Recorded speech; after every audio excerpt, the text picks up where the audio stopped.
everyone. Hi, how are you all doing? I hope you all have had a wonderful day. Today is Thursday. It's not your Wednesday word. I was traveling yesterday, so I was not able to go live. And so I did. And I don't necessarily have a specific, well, I do have a specific word for you today, but it's not necessarily something that I've typed out. So this is me going off the cuff. I want to tell you all an interesting experience I had yesterday, and I want to make sure I tie it in again into the word. So I'm going to be speaking overall about Paul, the Apostle Paul and his journey, and I want to tie it into an experience I had. So um, I've been diagnosed with something called vestibular migraines. And so whenever I have a vestibular migraine, I don't actually feel a headache. Sometimes I feel headaches, but they're very mild. But more importantly, I get dizzy, vertigo, nausea. All of these things occur, and I'm very sensitive to sound. I'm very sensitive to light. Well, light somewhat, but very sensitive to sound. Good morning. You can't hear me? I don't know why you can't hear me, Shonda. Let me see. Um, Hold on just a second, y'all. Let me see. Someone just told me that they can't hear me. So I don't know why you can't hear me. Okay, I'm gonna go off live on Instagram and I'm gonna go back out and in. Oh, she said you can hear now. Okay, I don't know what I did. Okay. So I want to tell you all about a story that I've experienced yesterday, actually, and tied into a lesson when it comes to the Apostle Paul. But God has been pouring this, that the Holy Spirit has been pouring this into my mind, and so I need to get it out. And so let me start over. I've been diagnosed with something called vestibular migraines. And so when I get them, these episodes, I actually don't really feel headaches. They're mild headaches if I'm feeling them, but my brain squeezes. It literally feels like someone is throwing the iron claw on my brain. I get extremely nauseated. Um, I have vertigo and dizziness, which are actually two different things, balance issues. So, all of these things that are accompanied with it. And I'm highly sensitive to sound and vibrations. Like, sound and vibrations make me sick. And so, I sit in church and in loud places now. I actually sit with earplugs in my ear. And most people, when they're talking to me, sometimes I'm like, I can't hear you. Wait up. Let me pull these out. But people are not necessarily aware of this, that I have it. And so, I was attending a conference this week. And so prior to me attending the conference, they had asked us, do we have any special needs? Well, I actually do have a special need now with this. And I've encountered it a lot, actually, difficulty with people with understanding that I can't sit close to stages. I can't sit close to music because it's literally going to make me feel sick. If not momentarily, hours later, it's like my body has been bombarded with these sensations. So I can't sit in places where I'm going to hear loud noises. That's why I keep the earplugs in. I can't feel vibration. So ahead of time, they had asked us at this place and at this location, do you have any special accommodations? And I said, yes. Please do not sit me anywhere next to speakers or where I'm going to feel the vibrations or where it's going to be loud. I need to sit in the very back of places. So just know if you're going to assign seats, that's where I need to sit.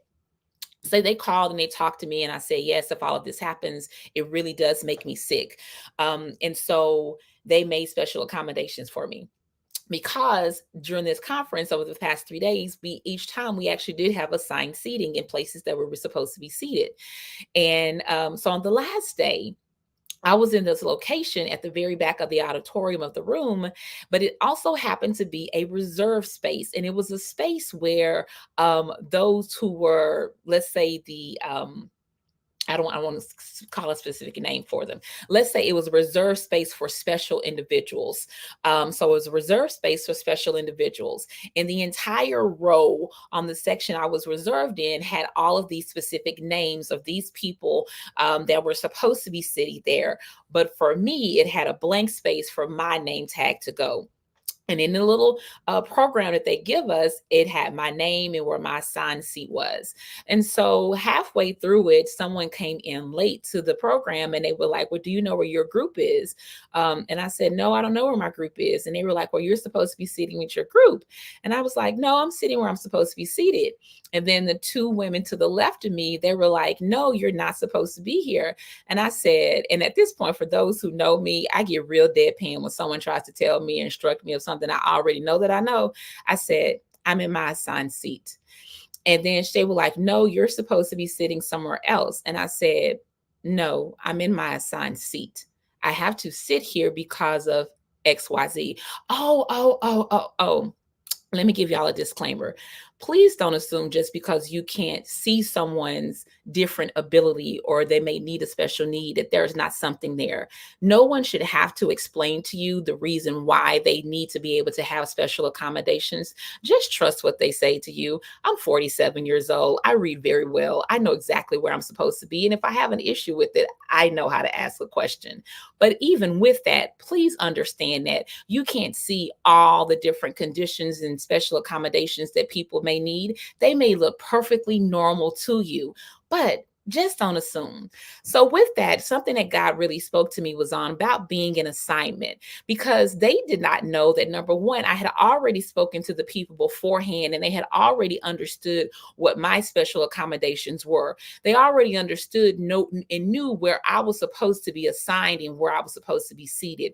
But how many of you all have encountered places and situations that you have gone in life and someone has looked at you like, why are you here? You're not supposed to be here. You're supposed to be somewhere else, as if they understood what you have been communicating with God about.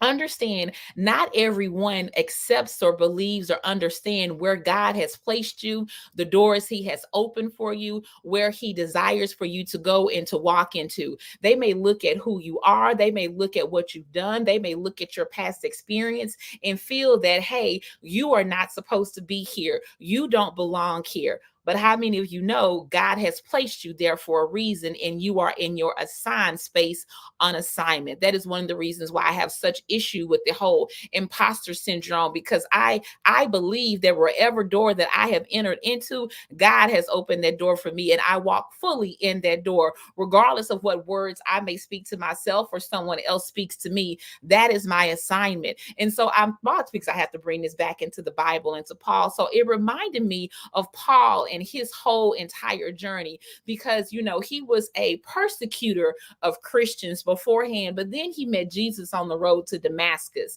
And so when he met Jesus on the road to Damascus, people did not understand the conversation that Paul, had with Christ. They didn't understand the conversation and the transformation that had taken place. And so when he tried to go into these spaces after who he was as a persecutor and now as an apostle, as someone who was proclaiming the Jesus Christ, he met opposition and he met people trying to stand against him. But Paul stood 10 toes down and said, this is my assignment. This is where I'm assigned to be, because they did not understand, again, the conversation that had already been had with God about who he was and where he was supposed to be and what he was supposed to do.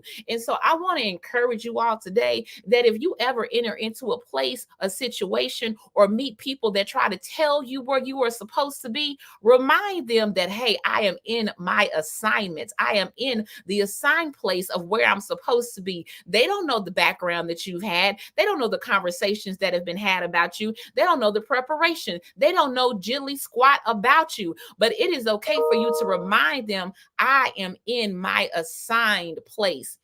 And I know that those women were looking at me like, okay, ma'am, because I was deadpan when I looked at them and said, I'm in my assigned seats, because they were not going to move me. It did not matter what they thought. I knew where I was supposed to be. I knew what I needed. I knew the conversations that I had, and I knew the accommodations that were made just for me. God knows everything about you. He has made accommodations for you, for your giftedness, for your errors, for your mistakes. It does not matter what someone else thinks about you, where they think you are supposed to be. If they think you're out of place, remind them of who you are, a daughter of the King, a son of the King, of the Most High, and let them know, stand 10 toes down in your assignment and who you are and where you are, and remind them who the hell you are. Because I promise you, after I let those women know, no, I'm supposed to be here, I said it graciously. I said it nicely. They didn't ask me any more questions about that. Walk into your life with that same attitude. Walk into your life with authority. Understand you are in your assigned place. You are in your assignment. It does not matter what people think about you. It does not matter where people believe you should be or should not be. Go where God has placed you. Go where He has assigned you. Walk in that every day of your life. You are a child of the Most High, and therefore you have privileges and rights as such. Walk in that authority. Don't let anyone tell you you can or cannot. The only thing that should stop you is the Holy Spirit saying, don't go here. Pause, wait. That is the only thing that should stop you and to enter into places that God has assigned and the doors that He has opened for you. That's the only thing. And if He's assigned and opened those things for you, go forward. Stand 10 toes down in them. And so again, I was out of town yesterday and I had that encounter, but this morning the Holy Spirit just was like, you got to share. Like it was literally like a dump in my mind, a dump in my spirit. And I don't know who this message is for today, but I just want you to make sure that you understand you are exactly where you are supposed to be. Walk in your assignment. Do not doubt, do not falter, regardless of what they speak on you or speak about you, regardless if they think they're speaking from a place of authority and trying to help you. God has spoken to you. God has spoken on your behalf. He has accommodated this place, this time, this season for you. Seize it. Thank you again so much for just listening to today's Thursday word. It's not today's Wednesday word, but it was on my spirit. I hope you are blessed. I hope that you go forth into the weekend receiving all that God has for you. And as I was also thinking this morning, I'm telling you, the Holy Spirit was to saying a lot to me. I just remember one thing, and I said this and I posted this on my personal Facebook page. If there is one thing that I know, I know that not a demon in hell or a hater on earth can stop what God has planned for me. Make sure that you walk in the understanding of that too. Blessing. See y'all next week if God says the same. Bye-bye.